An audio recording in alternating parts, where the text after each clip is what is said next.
Hey guys, welcome back to my channel. If you're new here, please subscribe, become one of my sugar babies. Today, as you can see by the title, we're gonna go into the aftermath of the premiere of the docu-series Surviving R.Kelly. So, this is gonna be deep, it's gonna be in depth, there's gonna be a lot of things going on. So I suggest you get your juice, get you a snack, settle in, because it's about to be crazy. So, since the premiere of Surviving R. Kelly, the docu-series, I didn't watch it initially, like, the first day it came out. I didn't watch it until all six episodes had premiered. So, which is kind of how I like to do things. I like to see it all at once rather than see this little part and this little part. You know, it was good for me to just, see it all at one time. I had no idea, and I talked about this partially in my Surviving R. Kelly mukbang. If you haven't seen it, go check it out. It's lit. I didn't know that R. Kelly was as much of a sicko as he is. And the premiere, like, opened my eyes and had me in shock and in, like, dismay. Like, I didn't even, it was like, I mean, I guess it's a documentary, so it's supposed to be true, but it's like, it's almost like watching one of those cop shows, First 48, or, so, one of those, like, crazy stories. It just didn't seem real. And I guess that's part of where I'm at. It's like it's still settling in. It still hasn't, I guess, 100% hit that he's this massive predator. And so since I've watched it, since I've done my mukbang, I started to go back and look for the signs. Like, a lot of times before something bad happens, whether it be in a relationship or, before somebody's murdered, before some tragedy happens, a lot of times there are signs that, you may just not pick up on. And so, there's been this huge discussion of, can we separate the art from the artist? Can we still enjoy his music but not enjoy him? And so I did a dive on songs that not only R. Kelly wrote and performed himself, but music that he wrote, for other people. And so this video is already going to be extra long, and so I didn't want to do a whole bunch of songs, but a couple that I chose were At Your Best, You're Love, which is one of my favorite songs. And I'm sick. I'm sick about it, because it's like, it's one thing to stop listening to songs that he wrote for himself, but to stop listening to songs that he wrote for other people that we enjoy is even harder, because a lot of times you don't even know that that's a song that he wrote. Which, At Your Best, I didn't know that was a song that he wrote until I went diving for these clues. And so I'm gonna pop it up on the screen, probably like right here. The lyrics that stood out the most, and I have them on my notes here, and so I'm gonna go through. I'm not gonna sing it because I can't sing, but I'm just gonna read it and then discuss it with you. So it says, there are times when I find you want to keep yourself from me. When I don't have the strength, I'm just a mirror of what I see. This stood out to me because I was like, he wrote this for her, but I feel like it was part of it was from his perspective and part of it was her response to him in these real situations. So him saying like, I feel like he's saying to her like, there are times I find you want to keep yourself from me. Like she wasn't trying to sleep with him. She wasn't trying to be in a relationship with him. And then he was saying from her perspective, like, when I don't have the strength, I'm just a mirror of what I see. And I don't know if that's like, and maybe I'm reading too much into all of this, but I feel like I'm Nancy Drew, Inspector Gadget right now. I'm trying to pick up like, where did we miss? Because I feel like this man has been telling us this all along, and we just overlooked it. We ignored it. We didn't see the signs. So when he says, or when he wrote for her, when I don't have the strength, I'm just a mirror of what I see. I don't know if that's like he had, and I believe it's Aaliyah. I don't know. Yeah, I don't know. I can't think right now. I don't know if he had her watching a threesome or like involved in a threesome and had her watching him and another girl, and so then she would just do what him and the other girl were doing, or if maybe he was putting some X-rated videos on and she was just doing what she saw in the video. Like I don't know. So then we move on. You're a positive, motivating force within my life. Which, if you watch the documentary and you know, R.Kelly was Aaliyah's mentor. So you're a positive, motivating force within my life. I think that's pretty self-explanatory. And then it goes on to say, when you feel what you feel, oh, how hard for me to understand. So many things have taken place before this love affair began. And again, I feel like it's him writing her perspective. So,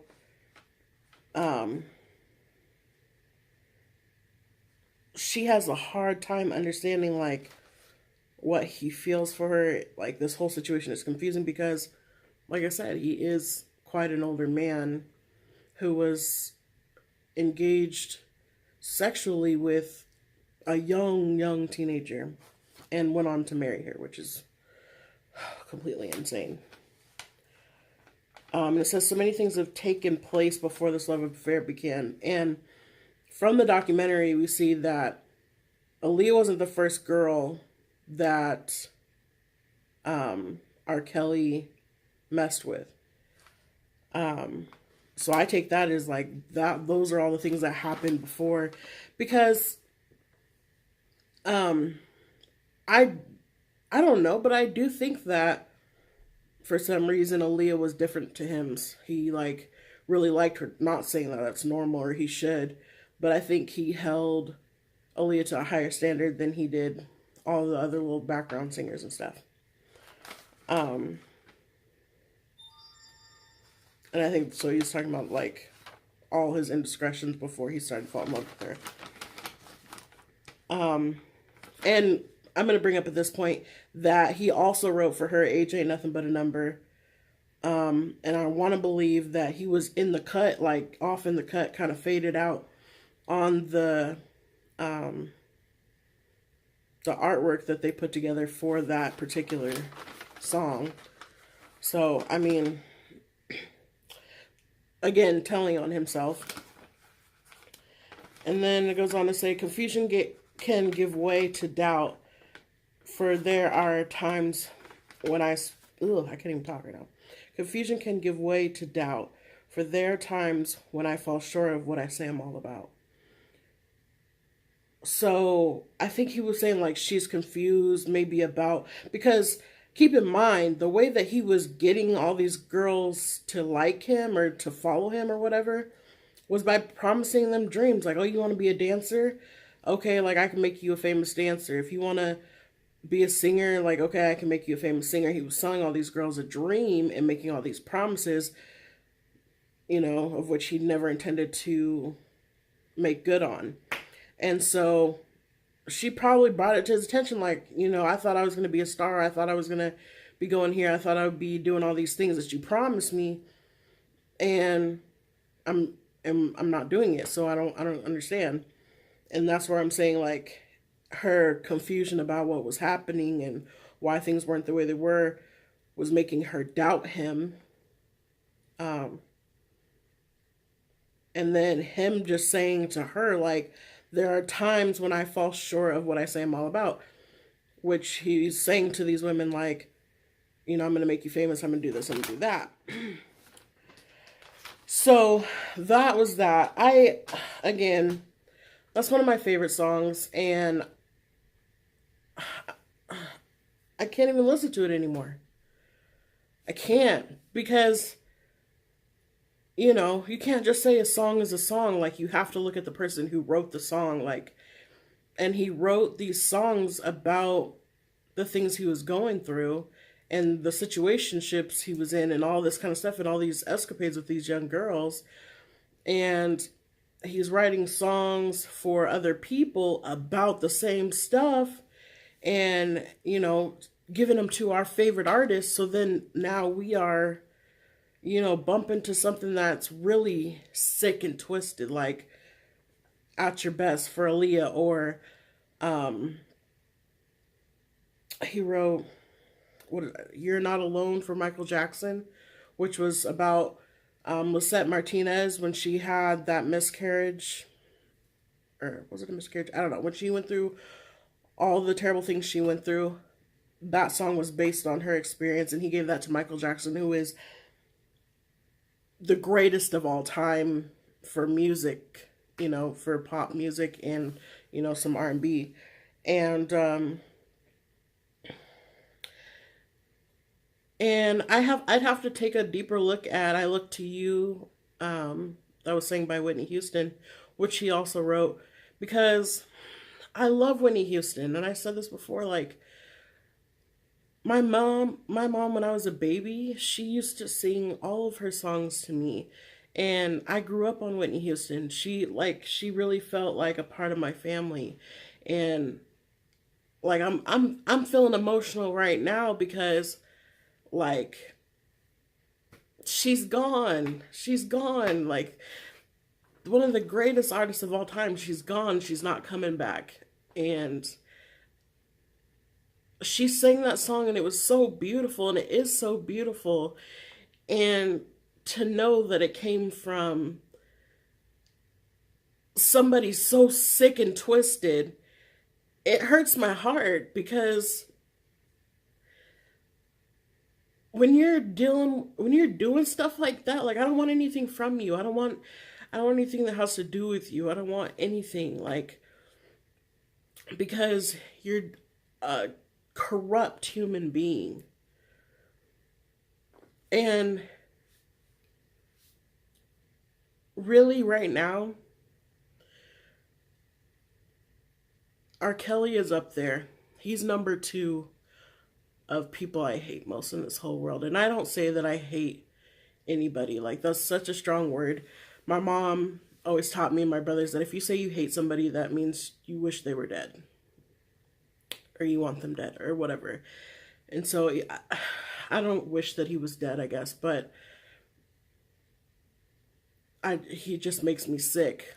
And R. Kelly is in the spotlight, but this happens all the time, and it's actually really common. I wasn't personally molested or touched as a child, or as an adult, and so I don't have that deep connection with, the women that have, and I couldn't imagine how that completely changes your whole soul. But I do remember as a child, as a young adult, going to the mall, when I was 14, 15, 16, all the way up, going to the mall by myself and being catcalled and winked at and smiled at, and, having older men try to get me to come towards them. Luckily, I had the mind to say, you know, that's not right. Like, you're a lot older than me. That's gross. Get away from me. You know, stranger danger. So it didn't happen to me, but it could have if I didn't have the proper mindset of adults are not supposed to talk to children. Um, and even till this day, I mean, I'm 25, you know, I'll be 26 this upcoming summer. Um, but it happens to me till this day. When I go out to the club, if I get left alone, I'm always approached by men that are 50 and above. And I have daddy issues, but I don't have daddy issues that tough that I would even entertain a conversation with a man who is as old as my father or older. Um, it's just disgusting. It's inappropriate. And to me, even though by state law I'm legal to consent to you, excuse me, to consent to you and say that, yeah, you know, I want to date you or do things with you. To me, it's still disgusting. To me, it still gives me pedophilia vibes when you are 50, 60 plus years old and approaching someone who is more than half, who is over half your age younger than you. Like, you're 50, I'm 25, you're twice my age. That's disgusting. You should, we're in different phases in life. We should have nothing in common. We shouldn't have anything to discuss, to even talk about. It's gross. It's gross, for real. But anyway, let me move on. The next song, which we've all been bobbing our heads, and don't be bobbing your head to this. Come on, you guys, we gotta break the cycle. We gotta break away from this man. So the next song is the remix to Ignition. So in the song, he says, or in the section that I chose, says, reminds me of my Lexus coupe. That's why I'm all up in your grill, trying to get you to a hotel. You must be a football coach the way you got me playing the field. If you watch the documentary, a lot of these times these girls were held up in hotels.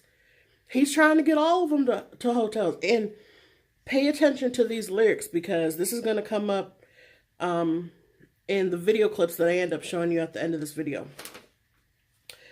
Okay. And then it says, privacy is on the door. They can hear you screaming more.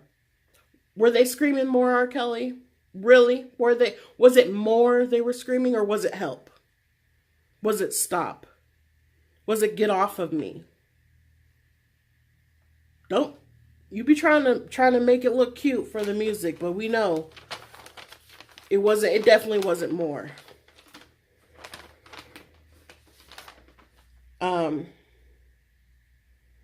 Okay, and then it goes on to say, after the show is the after party, and after the party is the hotel lobby. And then said you could take it to your room and freak somebody. And keep in mind that part, because we're about to go into a video that I came across this morning, actually. So with all this, he's hiding in plain sight. He's literally telling you guys, and telling me as well, everybody, what he's doing. He's trying to get people to hotels. Like, you think it's just lyrics, and it's not just lyrics. And that's what I think people have to realize. Most of the time when people write songs, people write poetry, they write about, and even books as well, they write about things they know about.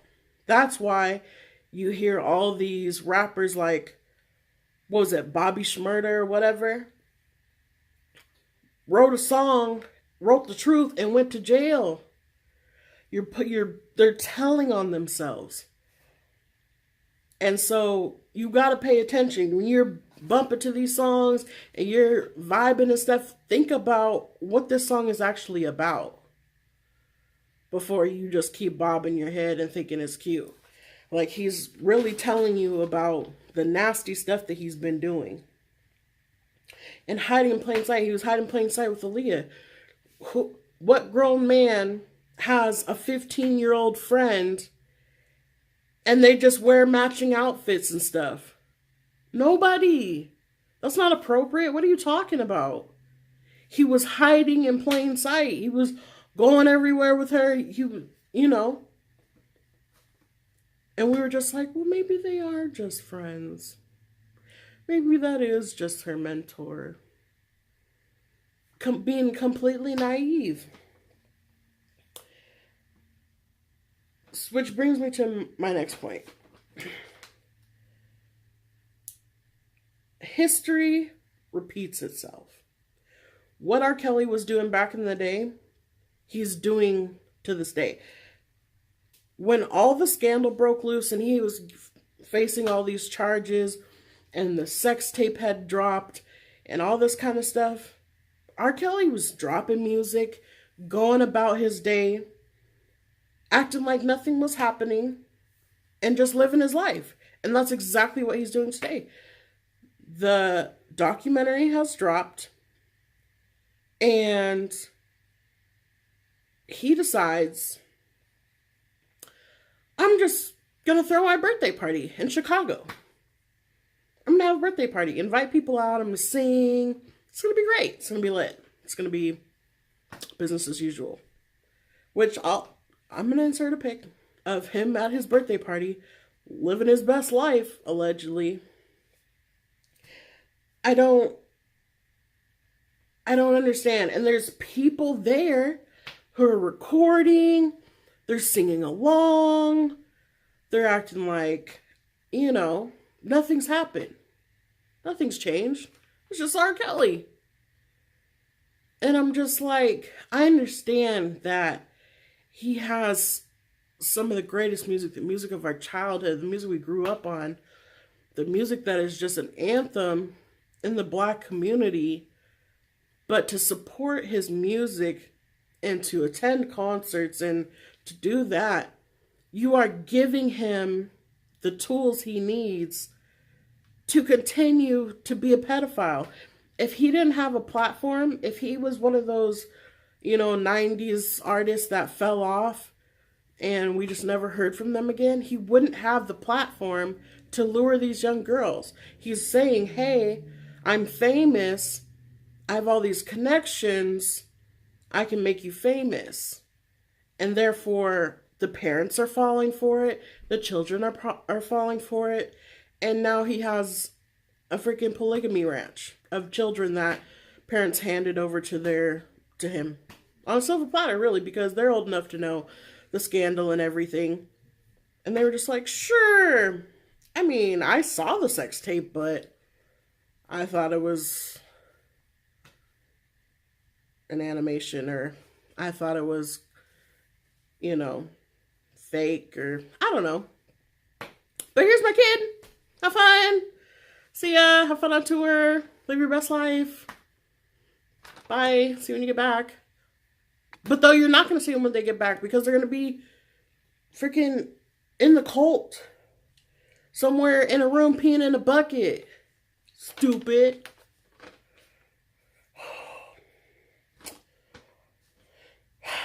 And, okay, so yeah, he's out here acting like nothing happened. He's at his birthday party. Even though he's being evicted from the studio, because I want to say they said he owes like $80,000 in back rent or something, which I don't even know how they allowed him to get in that much debt. And if he's so rich and popping, why didn't you just pay the money? And then he's under investigation. His kids are mortified. They're just like in shock because, I mean, they went through the trauma as a child, but now they're having to go through it again, being the little girls that nobody would let them sit at their lunch table because everybody would shun them and say, oh, you can't sit with us because your daddy pees on little girls. Can you imagine being that kid? I mean, I got teased. I got excluded in school. But it was because I was chubby and I was the new kid and nobody knew me and I didn't have any friends. They didn't know who I was. That's why I was excluded. And that happens to kids all the time. And whenever, you become an adult, you get over it. But that's not as low of a blow as you can't sit with us. Like, I can change being fat, I can make friends. But you can't change the fact that there is literally a VHS tape going around of your father peeing on a little girl. You can't change that. You can't get around that. It's terrible. So I'm going to insert some clips because she said a lot of things. So I'm going to post it up and then I'm going to hit you some of the major points. So this is where things start to get interesting. R. Kelly's daughter, I believe her name is Joanne or Joan Kelly. I think it's Joanne. Who's going by Buku or something on Instagram. I don't know if she changed her name. That's what she has her friends call her or whatever because she doesn't want to be attached to the Kelly name or whatever. I don't know. But she took to Instagram and she was saying, basically, she's sorry for her dad's actions, things that he's done in the past, things that he's still doing. And, we don't associate with him. It's been years since me or my siblings or my mother have even talked to him.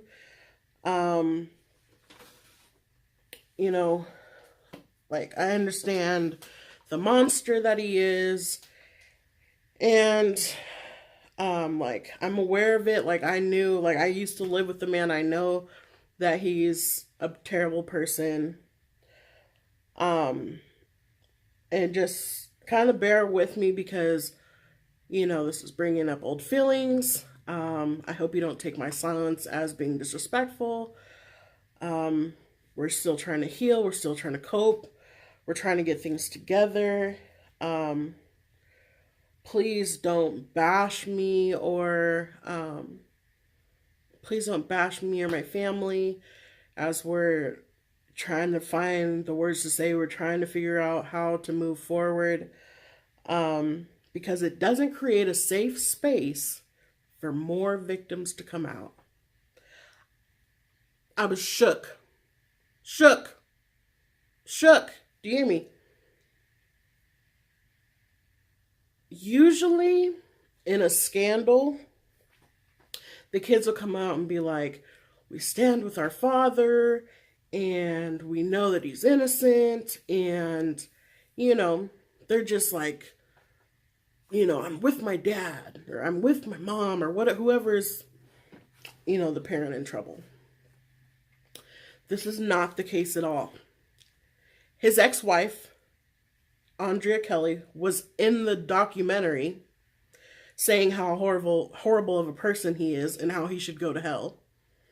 And now his daughter, and she was like saying like she went through all this trauma and almost lost her son and all this kind of stuff.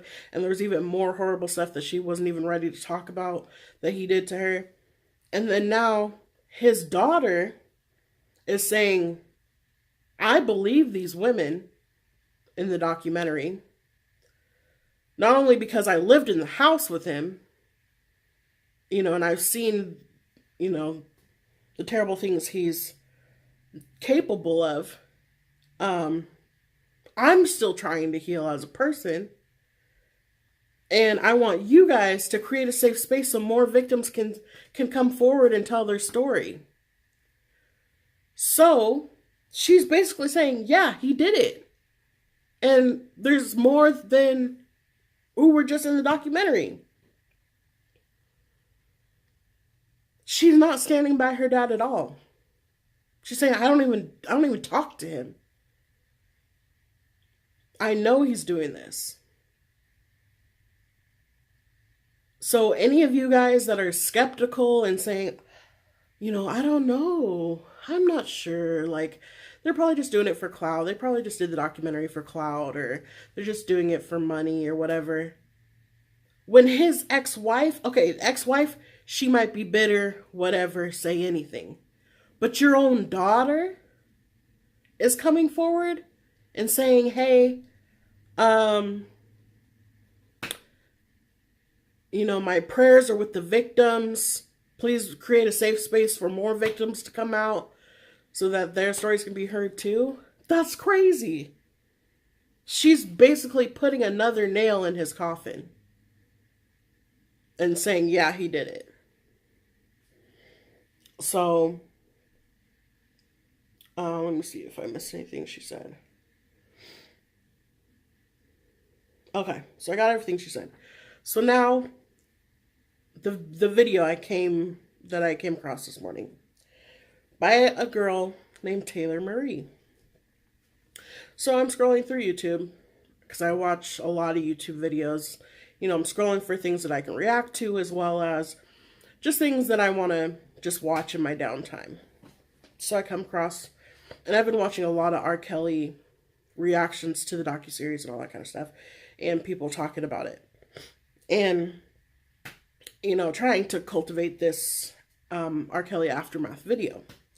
So I come across a girl named Taylor Marie. And her title of her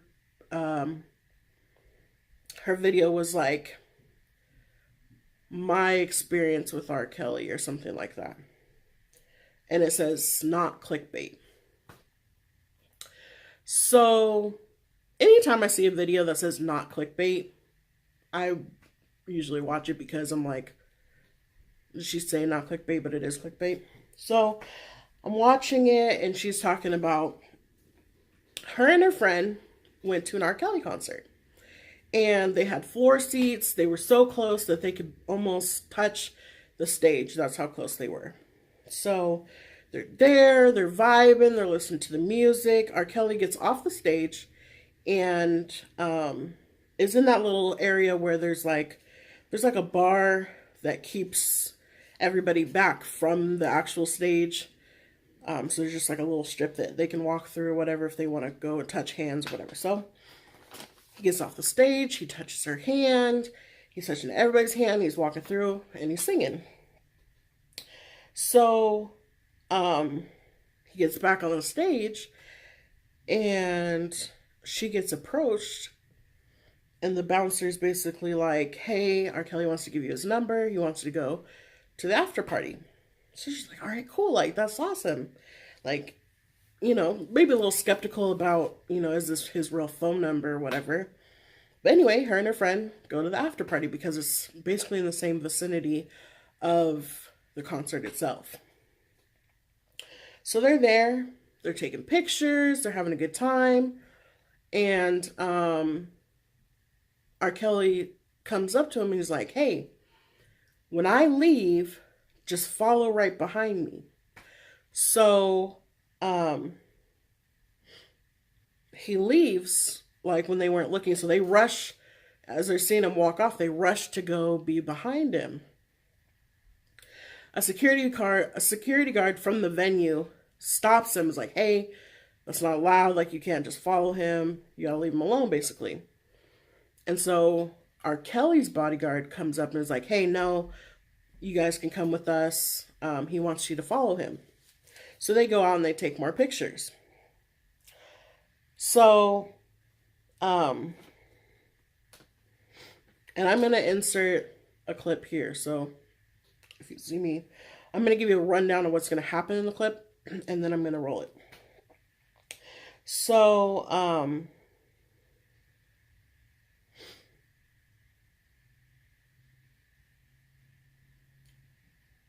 excuse me. Hold on just a sec. Okay, I'm back. Sorry, my throat got a little tickled. So, the girl calls R. Kelly on FaceTime. And she records the FaceTime. And basically, he's like, how old are you? She tells him, like, hey, I'm 20. And she's like, well, how old are you? And he's like, guess. She's like, I think you're older, whatever. And then he's like, he kind of stops the conversation about age, and he's like, so when are you gonna come see me? And she's like, well, come see you where? Like in Chicago or something? He's like, you can come see me anywhere. It's not a problem. So that's the clip that I'm about to roll. So we'll play right here.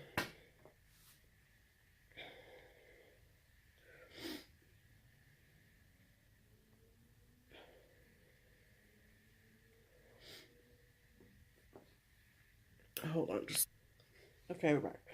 So I'm about to play the video. I had to get it all brought up. Not on FaceTime. Oh. Oh, okay. Did you hear me? How old are you? I'm 20. How old are you? Yes. I don't want to guess it wrong. Then you be offended.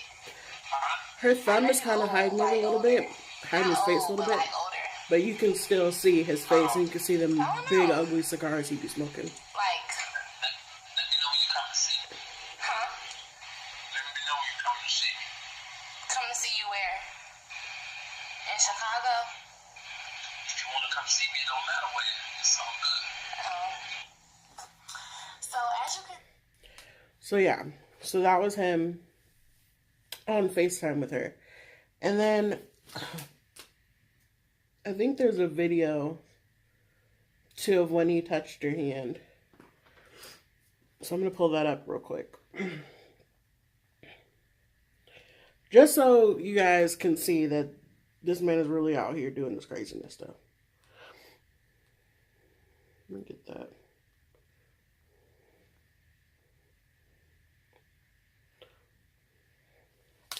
So, in this video, he touches her hand. Let's see here. I know this is the video where he was like, call me. Like, this is after the bouncer gave her, R.Kelly's number. And he looks at her in the crowd and goes, call me. So pay attention, look.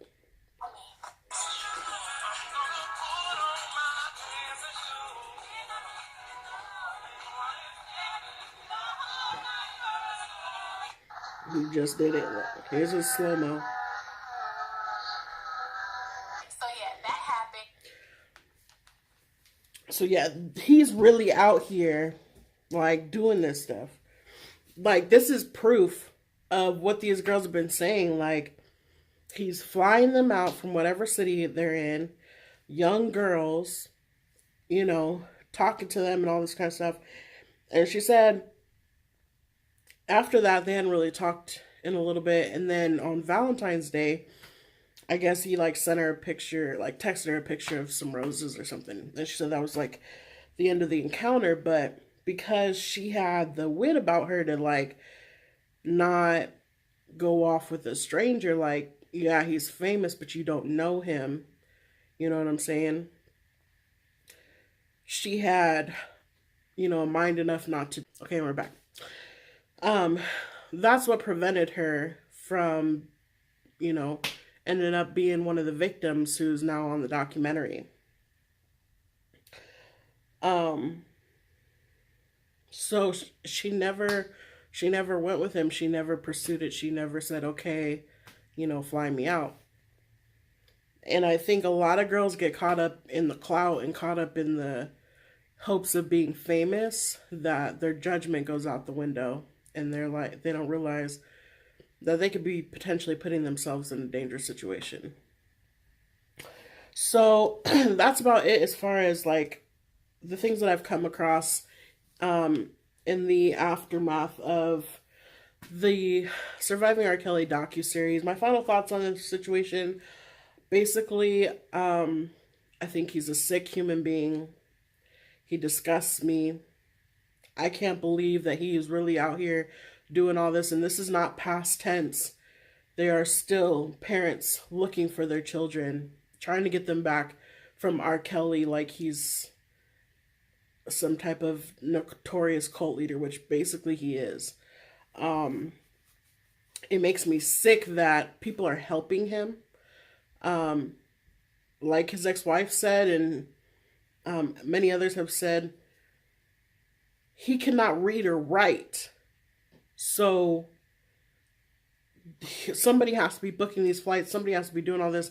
And he's, a superstar. So he has to go and do all these things. He doesn't have time to orchestrate all this stuff. So that means somebody's booking the flights for these girls. Somebody's picking these girls up from the airport. Somebody is putting these girls in hotel rooms.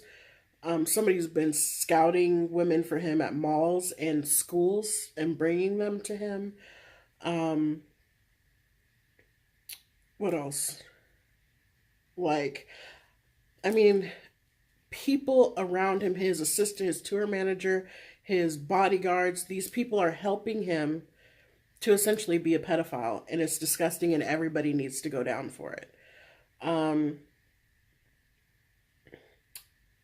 It's just completely insane to think about.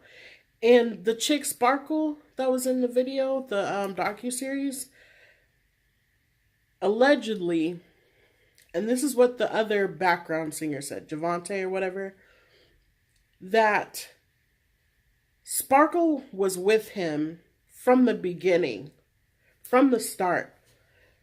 And Javante said that she had walked in on him, bending her friend over in the booth. She saw him, have sex with Aaliyah. She's seen all this stuff go down. And she was there before the sex tape came out and after the sex tape came out. And, she knew about these escapades. She knew about the stuff that was happening. So you're telling me that Sparkle was there just as long as you were, in the studio with him, spending all this time with him, and she never knew that he had other girls trapped in other rooms, like in the studio. Which is another thing. I saw a video earlier too. Nia was like, I quit the tour with R.Kelly because he was doing the most. Nobody could be in the hallway when he was in the hallway. And there was 8 dressing rooms, and I couldn't even have one of them. And that's what I'm saying. So, and what other logical reason would R.Kelly need 8 dressing rooms if he wasn't harboring somebody's teenage daughters? Think about it. I think Sparkle knew.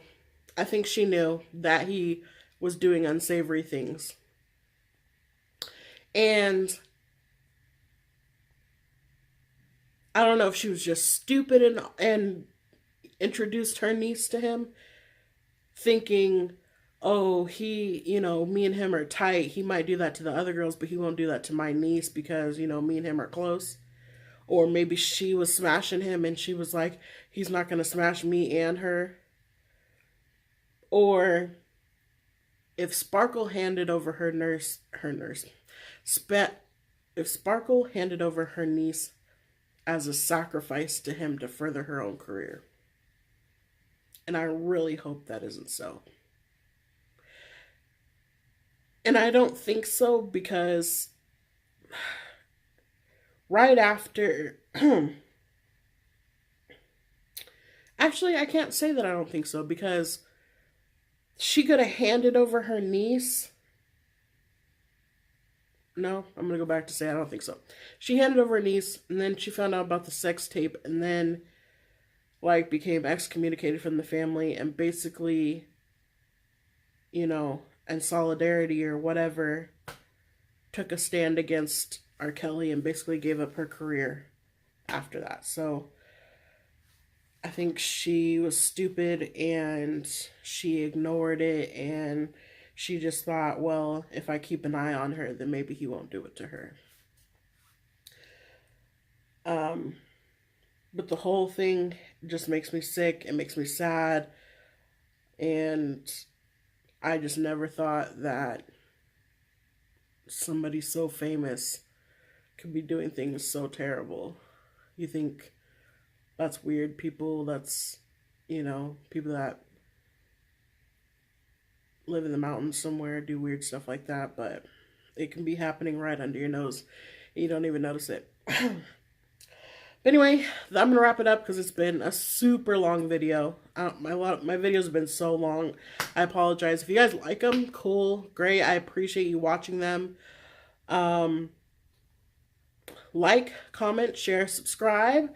Become one of my sugar babies. Help me grow. And let me know what you want to see down in the comments. And stay tuned. I'm going to be posting I'm going to probably film a couple more videos today. And then for sure, quite a few this upcoming weekend. I hope you guys are liking the effect of the new lights. I am getting my tripod today. I'm just waiting for that to show up. But anyway, I appreciate you guys stopping by. And yeah, have a nice day. Bye. I like being independent, not so much of an investment. No one to tell me what to do.